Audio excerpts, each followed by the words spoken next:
સુપ્રભાત. ડગલેસ દિવસની બીજી એક મુલાકાત માટે આવી પહોંચ્યા છે કન્સ્ટ્રક્શન સાઇટ પર. બાંધકામના બે પ્રકાર છે, ઇમારતો અને ઔદ્યોગિક. બિલ્ડિંગ, હાઉસિંગ, કન્સ્ટ્રક્શન શબ્દ વાપરીએ છીએ આપણે. બાંધકામ દરમિયાન કોલમો જે ભરવામાં આવે છે તે માટે કોન્ક્રીટ મિક્સરનો ઉપયોગ થાય છે અને એ મિક્સરને માળ પર લઈ જવા માટે બિલ્ડિંગ મટીરિયલ લિફ્ટ મશીનનો ઉપયોગ થાય છે, જેના વિશે અમારા બાળકોએ માહિતી મેળવી.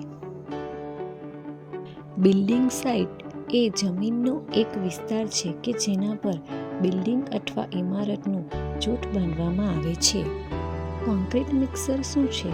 તો બાંધકામ સ્થળ પર મિશ્રણ બનાવવા માટેનું મશીન છે, જેમાં કાંકરી, રેતી, પાણી, સિમેન્ટને એકરૂપ રીતે મિશ્રિત કરવામાં આવે છે. આ મિશ્રણને કોન્ક્રીટ મિશ્રણ કહેવાય. કોન્ક્રીટનો ઉપયોગ બીમ અને કોલમ બનાવવા માટે થાય છે. કન્સ્ટ્રક્શન સાઇટ પર બાળકો અત્યંત આતુર અને ઉત્સાહિત હતા. બિલ્ડિંગ કન્સ્ટ્રક્શન કેવી રીતે કામ કરવામાં આવે તેની માહિતી મેળવી, જેમ કે કોન્ક્રીટ મશીન ને બિલ્ડિંગને કેવી રીતે બનાવવામાં આવે છે એની માહિતી મેળવી. અમને ખૂબ पिलर खड़ा करने के चार लकड़ी लगा के चारों बाजू लकड़ी लगा के बीच में सरिया रख के सीमेंट भर के पिलर खड़ा कर रहे थे. तो हमने देखा कि इधर पिलर खड़ा करके बिल्डिंग बनाई. નમસ્કાર. અમે 10 દિવસ ડગલેસના અંતર્ગત અમે બિલ્ડિંગ કન્સ્ટ્રક્શનની મુલાકાતે ગયા હતા.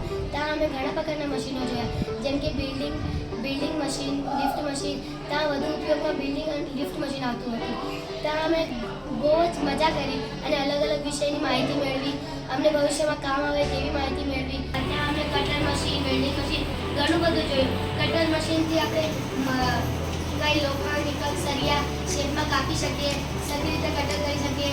પછી જો આપણે ભવિષ્યમાં કંઈ જઈએ, આપણને ક્યાંય ફસી જઈએ તો આપણને કોઈ કારીગર ન મળે તો આપણે જાતે કરી શકીએ. તે એવું બધું અમને ઘણું શીખવા મળ્યું. અમને ખૂબ જ મજા આવી અને અમે જે વસ્તુ નથી જોયેલી એ પણ અમને જોવા મળી.